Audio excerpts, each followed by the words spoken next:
Hello प्यारे बच्चों, कैसे हैं आप लोग? बच्चे, आज हम स्टार्ट कर रहे हैं क्लास 11 चैप्टर वेक्टर्स का लेक्चर नंबर 6, जिस लेक्चर में मैं आपको कराने वाला हूँ numericals based on resolution of vectors. कुछ बहुत ही प्यारे प्यारे से न्यूमेरिकल्स हम यहाँ करने वाले हैं। साथ साथ में कुछ प्रैक्टिस के लिए भी मैं आपको न्यूमेरिकल्स दूंगा। कहाँ से डाउनलोड करेंगे वो हम आगे डिस्कस करेंगे। फिलहाल जस्ट इस लेक्चर से पहले मैंने रिजोल्यूशन ऑफ वेक्टर्स की पूरी थ्योरी बताई थी। वो लेक्चर अगर आपने अटेंड नहीं किया है और उसके पहले के कंसेप्ट्स जो भी वेक्टर से रिलेटेड हैं वो आपने नहीं करे हैं, तो आप डायरेक्ट वो लेक्चर्स अटेंड कर सकते हैं by clicking the I button. वहाँ पर एक लिंक दे रखा है और नीचे डिस्क्रिप्शन बॉक्स में सारे पार्ट्स के लिंक्स गिवन है, वहाँ से आप देख के आ सकते हैं। फिलहाल बच्चे ले आइए अपनी कॉपी और पेन, साथ में करने के लिए स्टार्ट करते हैं आज का लेक्चर। मैं हूँ Vaibhav Agrawal and welcome to your प्यारा सा चैनल फिजिक्स ब्रो। ठीक है बच्चे, सबसे पहले क्वेश्चन आया कि find the vector AB and its magnitude if it has initial point A and B as this। कह रहे हैं एक वेक्टर बनेगा AB, उस वेक्टर को फाइंड करिए, उसका मैग्नीट्यूड फाइंड करिए जिसका इनिशियल पॉइंट A पर है और फाइनल पॉइंट B पर है। तो प्यारे देखिए भाई, यहाँ पे हमें कोऑर्डिनेट एक्सिस बनानी पड़ेगी इस तरीके से, ठीक है। X axis, Y axis, Z axis भी होगी जो बाहर की तरफ होगी, वो मैं नहीं बना रहा हूँ, बाहर की तरफ हम नहीं बना सकते। मान ले पॉइंट ए है 1 2 -1 कहीं पर भी है, लेट से बाहर की तरफ होगा, मैं यहाँ पे बना दे रहा हूँ। मान ले इस तरीके से ए पॉइंट है 1, 2, -1 और एक बी पॉइंट है जिसके कोऑर्डिनेट हैं 3, 2, 2। ठीक है, कह रहे हैं ये ए बी वेक्टर एक वेक्टर बन रहा है, ए बी वेक्टर, ठीक है प्यारे। इसके कह रहे हैं इस वेक्टर को फाइंड करो और इसका मैग्नीट्यूड फाइंड करो।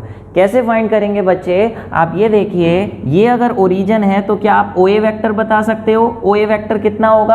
आप देखिए OA कैसे बता सकते हो? OA इसका पोजीशन वेक्टर हो गया, क्योंकि इसके कोऑर्डिनेट्स 1, 2, -1 है, x कोऑर्डिनेट, y कोऑर्डिनेट और z कोऑर्डिनेट। इसका मतलब x एक्सिस के अलोंग रिजॉल्व करने पर उसका मैग्नीट्यूड 1 रहा होगा, y एक्सिस के अलोंग कंपोनेंट का मैग्नीट्यूड 2 और z एक्सिस के अलोंग के कंपोनेंट का मैग्नीट्यूड -1। तो हम इसे ऐसे लिख सकते हैं 1 i cap +2j cap -1 k cap, 1 2 -1 1 2 -1 i j k। कैसे लिख सकते हैं ये लास्ट लेक्चर में हमने आपको समझाया था। ऐसे ही अगर यहाँ 1 लिखा है तो बेटा नहीं लिखें तो भी चलेगा, ये हो गया OA। ऐसे ही OB वेक्टर कैसे लिख सकते हैं? B वेक्टर का अगर हम पोजीशन वेक्टर लें तो OB वेक्टर जो आएगा वो बन जाएगा 3 2 2 3 i कैप 2 j कैप और 2 k कैप। इस तरीके से OB वेक्टर हो गया। चूंकि हमें AB वेक्टर चाहिए तो बेटा फिर यहाँ triangle law of vector addition से आप क्या कह सकते हैं? देखिए OA + AB, अगर हम OA + AB करें तो ट्राइंगल लॉ से = OC होगा।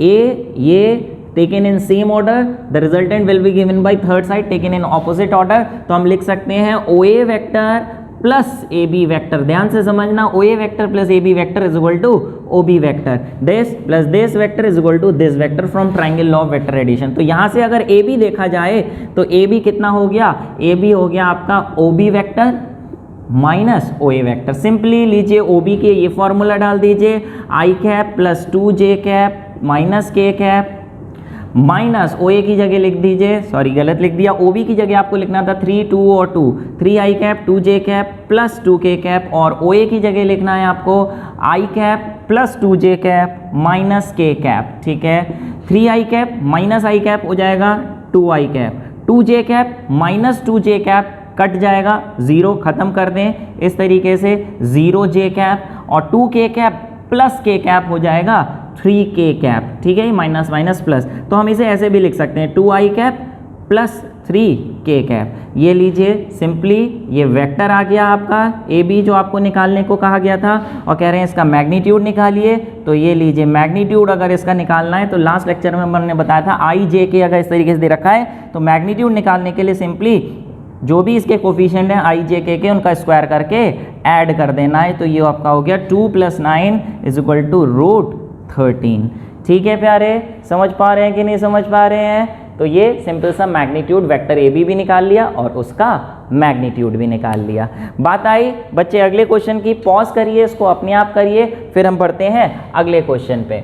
अगला क्वेश्चन है, बोल रहे हैं find the value of lambda, find the value of lambda in the unit vector 0.4 i cap वगैरह वगैरह। ये लैम्डा आपको गिवन नहीं है, इसकी वैल्यू निकालनी है क्या होगी, जबकि ये दे रखा है कि ये पूरा क्या है, यूनिट वेक्टर। प्यारे बताओ इसको कैसे सॉल्व कर सकते हैं बच्चे? सिंपल सी बात है, यहाँ पे ये दे रखा है कि ये यूनिट वेक्टर है। आपको मालूम है यूनिट वेक्टर क्या चीज़ होती है? यूनिट वेक्टर एक ऐसा वेक्टर होता है जिसका मैग्नीट्यूड यूनिट यानी 1 होता है, जिसका मैग्नीट्यूड। तो सिंपली आपको क्या करना है, ये एक वेक्टर गिवन था, late it B A vector, जिसको हम लिख ले रहे हैं 0.4 i cap plus 0.8 j cap plus lambda k cap. इसका मैग्नीट्यूड, ये क्योंकि यूनिट वेक्टर है, ये यूनिट वेक्टर है, तो बच्चे इसका मैग्नीट्यूड कितना होना चाहिए, 1 होना चाहिए इसका मैग्नीट्यूड यूनिट वेक्टर का। तो लो आपको तो पता है ना कोई भी वेक्टर का मैग्नीट्यूड कैसे निकालते हैं। अभी देखा था आपने i j k के टर्म्स में, जब दे रखा है वेक्टर तो उसके कोफिशिएंट्स का स्क्वायर करके ऐड कर दो। सिंपली 0.4 का स्क्वायर प्लस 0.8 का स्क्वायर प्लस लैम्डा का स्क्वायर करके ऐड करके अंडर रूट कर दो, इससे इसका मैग्नीट्यूड आ जाएगा जो कि होगा 1। तो ये आप कर दो 0.16 plus 0.64 plus lambda square is equal to 1। ये हो जाएगा आपका 7 और 8.80 plus lambda square, under root हटा के उधर स्क्वायर करेंगे तो ये 1 ही रहेगा। Lambda square is equal to ये 1 इधर आके माइनस 0.8 इधर आके माइनस होके बचेगा 0.20 और इसका लैम्डा कर दें तो इधर अंडर रूट आके 0.20 का अंडर रूट। सिंपल सा क्वेश्चन था। कंसेप्ट्स अगर आपको याद है कि यूनिट वेक्टर क्या होता है तो इस तरीके के कोई भी क्वेश्चन आ जाए, आगे और भी जो मैं क्वेश्चन कराने वाला हूं आपने पहले नहीं करे होंगे इस तरीके के क्वेश्चन, लेकिन अगर आपके कंसेप्ट्स स्ट्रांग हैं, कंसेप्ट्स पूरी तरीके से क्लियर हैं, तो आप देखो आगे के सारे क्वेश्चंस आप अपने आप बता दोगे कि कैसे करने हैं। लेट्स सी बता पाते हो नहीं बता पाते हो। फिलहाल इसको पॉज करके अपने आप करो, फिर बढ़ो आगे। आगे क्या क्वेश्चन है देखिए, बोल रहे हैं कि दे रखा है find unit vector parallel to the resultant of, find a unit vector parallel to the resultant of this and this. एक यूनिट वेक्टर निकालना है जो पैरेलल हो किसके, रिजल्टेंट के। किसके रिजल्टेंट, ए और बी वेक्टर के रिजल्टेंट। तो उल्टा चलेंगे, पहले ए वेक्टर हम लिखेंगे, ये ए वेक्टर लिखा i cap plus 4j cap minus 2k cap, B vector लिखा हमने 3i cap minus 5j cap plus k cap. ठीक है, इन दोनों का रिजल्टेंट निकालेंगे और उसके पैरेलल फिर यूनिट वेक्टर निकालेंगे। तो पहले तो रिजल्टेंट निकाल लो। रिजल्टेंट का दो वेक्टर्स के रिजल्टेंट का सिंपल सा फॉर्मूला है addition of vectors, A vector plus B vector, चाहे किसी भी डायरेक्शन में हो ए वेक्टर और बी वेक्टर। रिजल्टेंट अगर हम वेक्टर फॉर्म में लिखते हैं तो ऐसे ही लिखते हैं। ध्यान करो, ये मैंने रिजल्टेंट वेक्टर लिखा है, उसका मैग्नीट्यूड नहीं लिखा है। मैग्नीट्यूड तो डिपेंड करेगा उसका डायरेक्शन क्या होगा, वो हमने फॉर्मूला पढ़ा था analytical method of vector addition, उससे भी हम निकाल सकते हैं। जैसे आप देखिए रिजल्टेंट का अगर मैग्नीट्यूड निकालने को आ जाए तो हम इस फॉर्मूले से निकाल सकते हैं, a square plus b square plus 2ab cos theta. इस फॉर्मूले से सिर्फ तब निकाल सकते हैं रिजल्टेंट का मैग्नीट्यूड अगर दोनों वेक्टर्स के खुद का मैग्नीट्यूड दे रखा है और दोनों वेक्टर्स के एंगल, उन दोनों के बीच का एंगल दे रखा है, तो हम रिजल्टेंट का मैग्नीट्यूड ऐसे निकालेंगे। लेकिन इस क्वेश्चन में अगर पूछ लिया जाए रिजल्टेंट का मैग्नीट्यूड निकालिए तो इस फॉर्मूले से हम नहीं निकाल सकते। क्यों? क्योंकि इन दोनों के बीच का एंगल हमें नहीं दे रखा है। तो रिजल्टेंट के मैग्नीट्यूड निकालने का एक और तरीका है, सिंपली पहले तो लॉ ऑफ वेक्टर एडिशन से हम ऐसे लिख देंगे, फिर हम पहले इसका रिजल्टेंट वेक्टर फॉर्म में निकालेंगे। इन दोनों को ऐड कर दें i j j k k, तो ये हो गया 4i कैप, ये ऐड करके हो गया माइनस j कैप और ये ऐड करके हो गया माइनस k कैप। ये तो r वेक्टर आ गया। अब बताओ सिंपल इसका मैग्नीट्यूड अगर पूछा जाता तो निकाल पाते कि नहीं निकाल पाते? बिल्कुल निकाल पाते। इसका मैग्नीट्यूड कैसे, 4 का स्क्वायर प्लस 1 का स्क्वायर प्लस 1 का स्क्वायर, जो भी इसके कोफिशिएंट है, माइनस की जरूरत नहीं है, स्क्वायर होकर हट जाना है।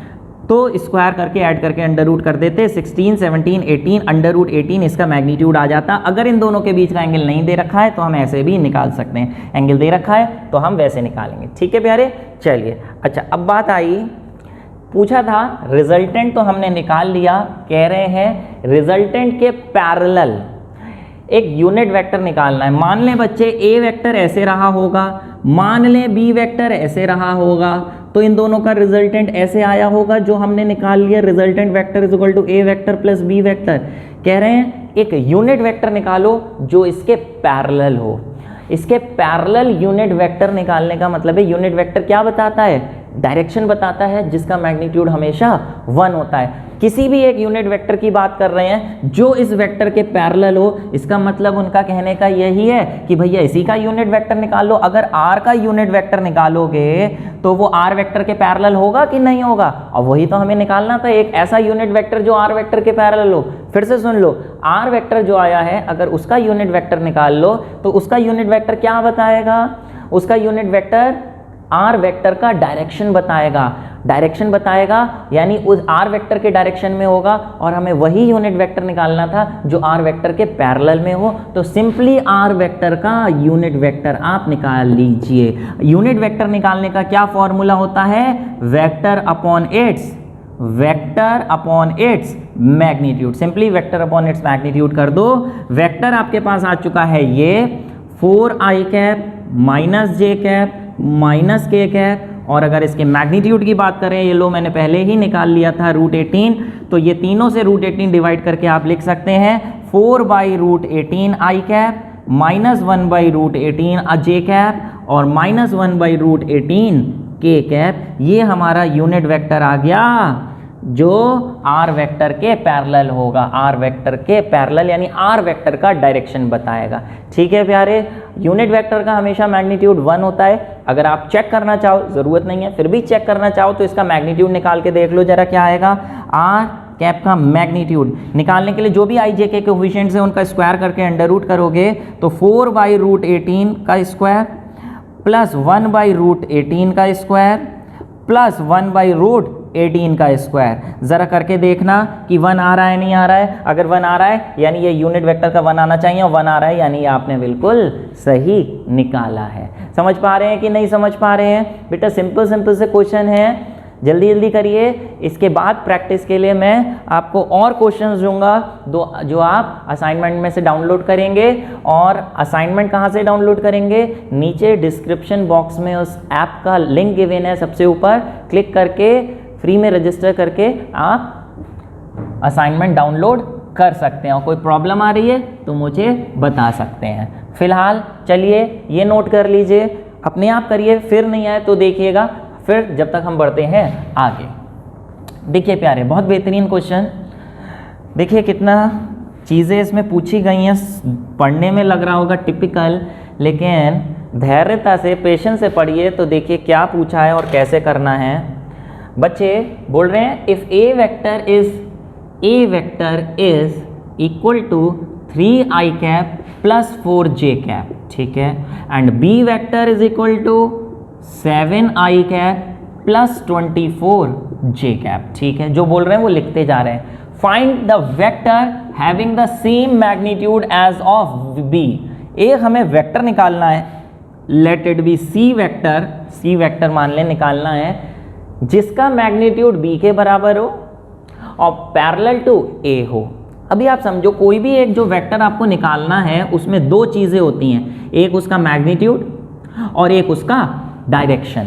एक वेक्टर निकालना है, उसका मैग्नीट्यूड और डायरेक्शन। मैग्नीट्यूड उसने बोला किसके बराबर हो, magnitude as that of B, magnitude उसका बी वेक्टर के मैग्नीट्यूड के बराबर हो, यानी सी वेक्टर के मैग्नीट्यूड की जगह हम बी वेक्टर लिख सकते हैं। फिर से सी का मैग्नीट्यूड कह रहे हैं same as that of B vector हो, लेकिन पैरेलल टू ए वेक्टर हो, यानी जो सी वेक्टर है जो हमें निकालना है उसका डायरेक्शन कहाँ हो, ए वेक्टर के पैरेलल हो। अगर ए वेक्टर ऐसा है तो सी वेक्टर का भी वही डायरेक्शन हो। इसका मतलब ये है कि सी वेक्टर का जो डायरेक्शन है, ये यूनिट वेक्टर क्या बताता है, डायरेक्शन बताता है। और सी वेक्टर का डायरेक्शन बिल्कुल किसके डायरेक्शन के बराबर हो, ए वेक्टर के डायरेक्शन के बराबर हो, यानी ए वेक्टर के पैरेलल हो। तो सी कैप की जगह हम ए कैप भी लिख सकते हैं, जो सी का डायरेक्शन वही ए का डायरेक्शन, जो ए का डायरेक्शन वही सी का डायरेक्शन होना चाहिए। इसका मतलब जो सी वेक्टर हमें निकालना है उसका मैग्नीट्यूड और डायरेक्शन निकालने के लिए मैग्नीट्यूड बी वाले के बराबर, डायरेक्शन ए वाले के बराबर। तो ये दोनों चीजें अलग अलग निकाल लो, सी वेक्टर आ जाएगा।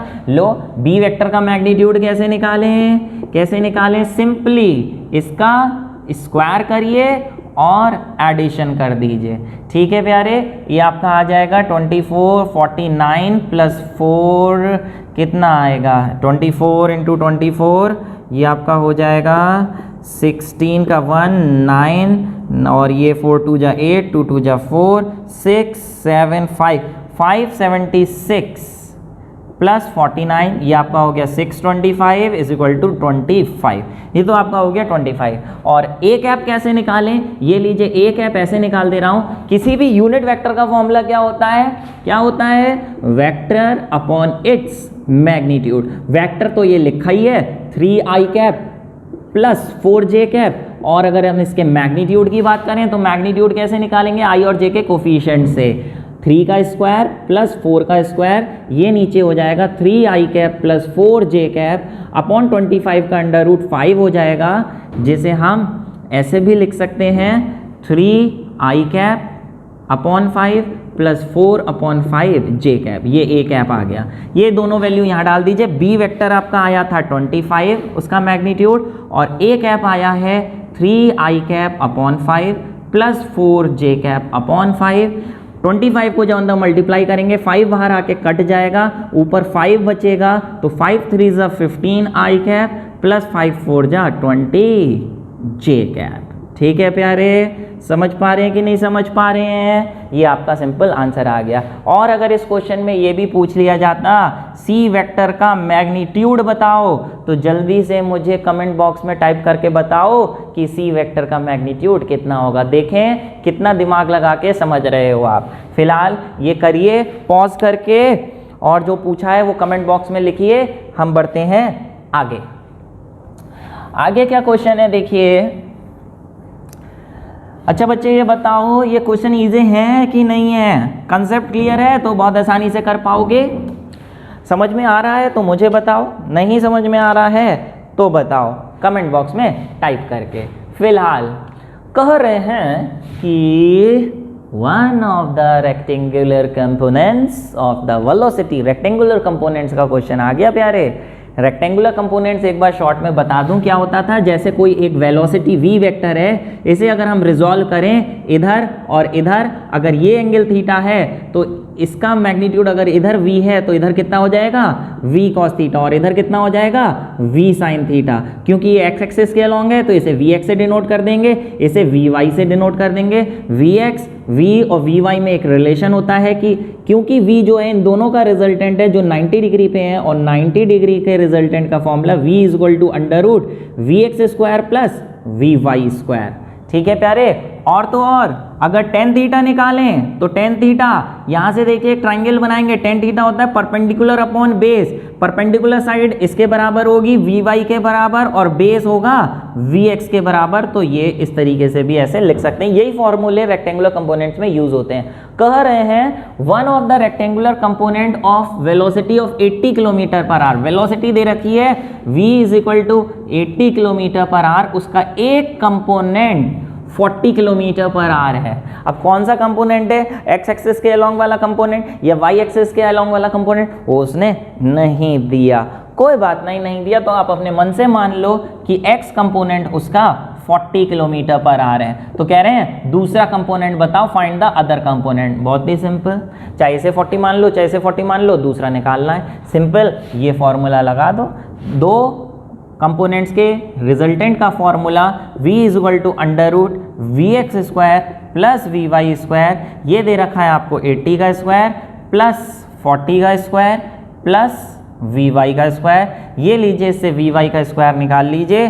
vy आपका निकल के आएगा अंडर रूट 4800, जिसकी वैल्यू निकल के आएगी 69.28 किलोमीटर पर आर। समझ पा रहे हैं कि नहीं समझ पा रहे हैं? अब अंडर रूट निकालना आपको सीखना पड़ेगा कि कैसे निकालते हैं, ठीक है? ओके प्यारे, नहीं तो लॉग से भी बड़ी बड़ी कैलकुलेशन लॉग से भी बहुत आसानी से सॉल्व करी जा सकती हैं। लॉग टेबल से आपको आता है तो लॉग टेबल यूज़ करिए, चुटकियों में सॉल्व होता है। नहीं आती लॉग टेबल देखना, बड़ी कैलकुलेशंस, तो मुझे बताइए कमेंट बॉक्स में टाइप करके। कोशिश करूंगा आपकी डिमांड पे जल्दी से जल्दी लॉग टेबल से ऐसी बड़ी बड़ी वैल्यूज़ की कैलकुलेशन सॉल्व करना कैसे हो बताऊंगा मैं आपको, उसके लिए एक वीडियो लाएंगे। फिलहाल ये तो बहुत ही सिंपल सा था, आगे बढ़ते हैं। पॉज करके अपने आप करिए। नेक्स्ट क्वेश्चन कुछ बढ़िया क्वेश्चन है प्यारे। क्या क्वेश्चन है ज़रा देखिए, बोल रहे हैं बहुत बेहतरीन क्वेश्चन। क्या कह रहे हैं? कह रहे हैं एक बोट है, ठीक है? अब बोट नहीं है, मैन है, नहीं बोट भी है। A man rows a boat with a speed of 18 kilometre per hour in the north west direction. अब नॉर्थ वेस्ट डायरेक्शन की बात आ जाती है तो बेटा रेफरेंस पॉइंट आपको बनाने पड़ते हैं। जैसे इस तरीके से ये बना लेते हैं, ये आपका ऐसे और ऐसे, ये ईस्ट वेस्ट नॉर्थ साउथ और ये ओरिजिन मान लें, ठीक है? कह रहे हैं एक मैन बोट को ले जा रहा था 18 किलोमीटर पर आवर की स्पीड से north west direction. North west का मतलब होता है नॉर्थ और वेस्ट के बिल्कुल बीचों बीच इस तरीके से ले जा रहा था। वेलोसिटी ऑफ बोट कितनी? 18 किलोमीटर पर आवर, ठीक है? कितने एंगल पर? ऑब्वियसली बीचों बीच का मतलब 45 डिग्री पर। The shore line makes an angle of 15 degree with the south of west. Shore line का क्या मतलब होता है बेटा? शोर लाइन का मतलब जो शोर होता है, जो कोस्ट होती है, शोर है। शोर मतलब जो लैंड है, लैंड किस डायरेक्शन में है? लैंड किस डायरेक्शन में? 15 degree south of west. West से साउथ की तरफ कितना? 15 डिग्री साउथ की तरफ, लगभग ये आएगा, लगभग ये इस तरीके से आएगा, ऐसे। ये शोर है। शोर मतलब समझ लो, इसके इधर नदी है, सॉरी इसके इधर समंदर है, इसके इधर लैंड है, और ये शोर है, इधर सी और इधर लैंड, जो वेस्ट से 15 डिग्री साउथ की तरफ है। ये शोर लाइन हो गई, यहाँ पे लिख दे रहा हूँ शोर लाइन, ठीक है प्यारे? अभी क्या बोल रहे हैं? Obtain the component of the velocity of the boat along the shore line. कह रहे हैं ये जो कंपोनेंट, ये जो वेलोसिटी है, इसको रिजॉल्व करना है आपको एक इसके अलोंग, शोर लाइन के अलोंग, इसके along and perpendicular to shore line, shore line के परपेंडिकुलर डायरेक्शन में। ये 90 डिग्री इस तरीके से हो जाएगा। एक कंपोनेंट इधर की तरफ निकालना है और दूसरा कंपोनेंट इधर की तरफ निकालना है। Let this component B v1 और let this component B v2। फिर से बोल रहा हूँ, बोट इधर की तरफ जा रही थी, इसका एक कंपोनेंट निकालना है वेलोसिटी का शोर लाइन के अलोंग और दूसरा शोर लाइन के परपेंडिकुलर डायरेक्शन में। बहुत ही सिंपल प्यारे, मैंने बताया था, पहले यहाँ लिख दे रहा हूँ, vb is equal to 18 kilometre per hour, ठीक है? आप ये देखिए, एक वेलोसिटी इस तरीके से है vb, इसको एक इधर की तरफ रिजॉल्व करना है ऐसे, और एक इधर की तरफ रिजॉल्व करना है। ये एंगल अगर थीटा दे रखा होता तो इधर की तरफ कितना हो जाता? vb cos थीटा, थीटा वाली साइड cos लगता है, अपोजिट साइड साइन लगता है, तो ये बन जाती v1 और ये बन जाती v2। अब बात आई v1 और v2 तो हमने निकालनी है, लेकिन ये तब निकाल सकते हैं जब vb गिवन हो 18 और जब थीटा गिवन हो। थीटा बेटा, थीटा ये पूरा एंगल तो निकाल सकते हैं हम। ये 45 है, ये 15 है, तो कितना हो जाएगा पूरा? 60 डिग्री। तो यहाँ पे 60 डिग्री आप लिखोगे और सिंपली v1 निकाल लो vb cos 60 से और v2 निकाल लो vb sin 60 से, ठीक है? ये cos 60, ये sin 60। vb की वैल्यू 18, cos 60 होता है 1/2, जबकि sin 60 होता है √3/2। ये हो जाएगा 9 किलोमीटर पर आवर और ये हो जाएगा आपका 15.6 किलोमीटर पर आवर। यहाँ पे लिख दोगे ये वाला जो कंपोनेंट है ये अलोंग द शोर लाइन आ गया, अलोंग द शोर लाइन, और ये वाला component perpendicular to shore line, ठीक है प्यारे? समझ पा रहे हो? डायग्राम कंसेप्ट क्लियर है? अच्छे से डायग्राम बनाओ, बहुत ही सिंपल है सारे। इस पार्ट के न्यूमेरिकल्स, कौन से पार्ट के? कंपोनेंट्स निकालने के, रिजोल्यूशन ऑफ वेक्टर्स के, ठीक है बच्चे? एक बार फिर से इसे अपने आप करिए, फिर आगे बढ़िए। लास्ट क्वेश्चन मैं बताने जा रहा हूँ, बहुत ही बेहतरीन। उसके बाद आपको अपने आप प्रैक्टिस से जो बढ़िया बढ़िया क्वेश्चन मैंने असाइनमेंट बेहतरीन लेवल के दिए हैं वो आप करेंगे। फिर हम बढ़ेंगे आगे अगले लेक्चर में किस तरफ डॉट प्रोडक्ट, क्रॉस प्रोडक्ट वगैरह क्या होते हैं, जो बहुत ही इंपॉर्टेंट जान है। जान किसकी? वेक्टर्स की जान है, स्केलर प्रोडक्ट और डॉट प्रोडक्ट। ठीक है, उस पर बढ़ेंगे। फिलहाल देखिए बच्चे आगे क्या बोल रहे हैं। बोल रहे हैं question, 2 billiard balls rolling on a flat table. Billiard ball समझते हो ना? ठीक है, बिलियर्ड की बॉल है, स्नूकर इस तरीके से वो रोल कर रही हैं फ्लैट टेबल पर। One has the velocity component of vx दे रखा है 1 मीटर पर सेकेंड, vy दे रखा है √3 मीटर पर सेकेंड। यानी चलो हम बना लेते हैं फर्स्ट बॉल और सेकेंड बॉल। ठीक है, फर्स्ट बॉल का ये, सेकंड बॉल का ये। ठीक है, अभी सेकंड बॉल भी आएगी। फर्स्ट बॉल का x कंपोनेंट है 1 metre per second, y component है √3 मीटर पर सेकेंड। ठीक है, जबकि सेकंड बॉल के लिए क्या बोल रहे हैं, other ball has x component, let it be vx dash 2 metre per second, जबकि y कंपोनेंट है vy dash is equal to 2 metre per second. दोनों कंपोनेंट सेम है।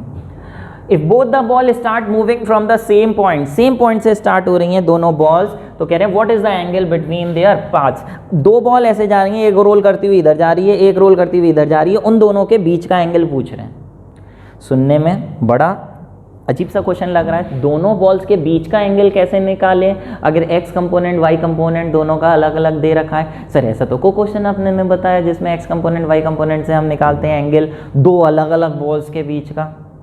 चलो भैया, दो अलग अलग बॉल्स के बीच का नहीं निकालते, लेकिन अगर कहीं पे x कंपोनेंट y कंपोनेंट दे रखा है तो आप उससे उस पर्टिकुलर वेलोसिटी का एंगल तो निकाल सकते हो। क्या बोल रहा हूँ मैं? ये बोल रहा हूँ बच्चे, जैसे मान लें ये इस तरीके से ओरिजिन है, ठीक है, मान लें एक बॉल इस तरीके से ऐसे जा रही थी, ठीक है, ये 1/v/60, ठीक है, एक बॉल इस तरीके से ऐसे जा रही थी, ठीक है, दूसरी बॉल इस तरीके से ऐसे जा रही थी, चलो मान लिया, ठीक है, इन दोनों के बीच का एंगल पूछा गया है कितना होगा। कैसे निकाल सकते हैं आप? देखो, अगर पहली वाली बॉल का आप x एक्सिस से एंगल निकाल लो, ये θ1 निकाल लो कितना है, और दूसरी वाली बॉल का x एक्सिस से एंगल निकाल लो θ2 कितना है, तो आप देखो अगर बड़े वाले एंगल में से ये छोटा वाला एंगल माइनस कर दिया जाए तो बीच का एंगल आ जाना है कि नहीं आ जाना है। फिर से पहली बॉल का x एक्सिस से एंगल, दूसरी बॉल का x एक्सिस से एंगल, अगर इन दोनों को माइनस कर दो तो बीच का एंगल आ जाएगा जो हमसे पूछा है। अब पहली बॉल का एंगल कैसे निकालें बच्चे? पहली बॉल के एंगल के लिए आप देखिए, ये पहली बॉल इस तरीके से ऐसे जा रही थी, मान लें v1 वेलोसिटी से, x एक्सिस के साथ थीटा एंगल है, जिसका x कंपोनेंट आपको दे रखा है 1 और y कंपोनेंट दे रखा है √3। तो क्या आपको vx और vy कंपोनेंट से एंगल निकालना नहीं आया अभी तक? आया कि नहीं आया? आपको अभी मैंने इसी पहले वाले क्वेश्चंस में बताया था कि अगर हम यहाँ पे tan थीटा निकालें, चलो इसे θ1 से रिप्रेजेंट कर दे रहे हैं, tan θ1 निकालें जिसका फॉर्मूला परपेंडिकुलर अपॉन बेस होगा, परपेंडिकुलर वाली साइड इसके बराबर होगी, parallelogram law of vector addition से, ये वाली साइड इसके बराबर होगी, तो परपेंडिकुलर अपॉन बेस में परपेंडिकुलर की जगह हम लिख देंगे vy और बेस में लिख देंगे vx, vy अपॉन vx। तो ये लो vy अपॉन vx यानी √3/1 आ गया बेटा। tan θ1 अगर √3 आ रहा है तो लो θ1 तो आ गया ना आपके पास, कितने एंगल पे होती है √3 वैल्यू? 60 डिग्री पर। लो पहला एंगल आ गया, ऐसे ही अब दूसरा वाला एंगल निकाल लो। दूसरा वाला एंगल लो यहाँ बना दे रहे हैं, दूसरी बॉल ऐसे जा रही थी, ठीक है, ये दूसरी बॉल जा रही थी v2 स्पीड से, इसका एंगल निकालना है θ2। कैसे निकालें? इसका x कंपोनेंट दे रखा है vx डैश, इसका y कंपोनेंट दे रखा है vy डैश। अगर फिर से यहाँ पे ट्राइंगल बनाएं तो देखो tan θ2 का फॉर्मूला क्या होता है? Perpendicular upon base. Perpendicular side में ये आ जाएगी थीटा के सामने परपेंडिकुलर अपॉन बेस, और परपेंडिकुलर साइड किसके बराबर होगी?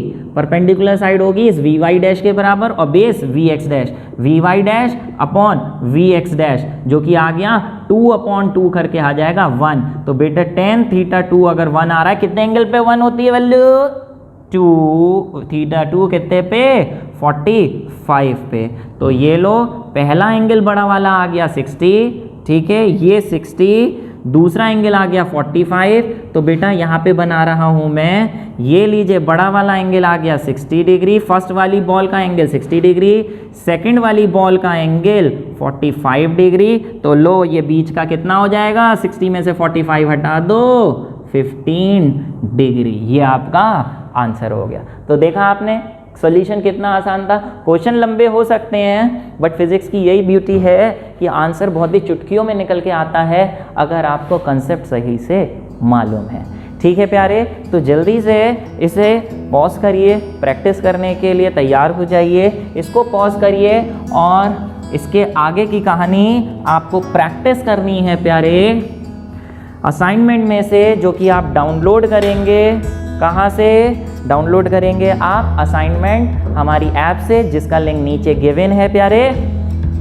आज के लिए इतना ही है, प्रैक्टिस करिए असाइनमेंट में से। अभी मैंने बोला, फिर से सुन लो बच्चे, इसके अगले लेक्चर्स, अगले सेक्शन बहुत ज़्यादा इम्पॉर्टेंट होने वाले हैं। वेक्टर्स की जान बताने वाला हूँ आपको, कहाँ छुपी है, डॉट प्रोडक्ट, स्केलर प्रोडक्ट या फिर क्रॉस प्रोडक्ट और वेक्टर प्रोडक्ट क्या चीज़ होती है, आगे के लेक्चर्स में पढ़ रहे हैं, बहुत इंपॉर्टेंट है।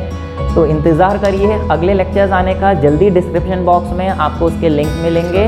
फिलहाल बच्चे आज के लिए इतना ही, मेहनत करते रहिए। मेरी तरफ से आपको ढेर सारी विशेष आपके एग्जाम्स के लिए।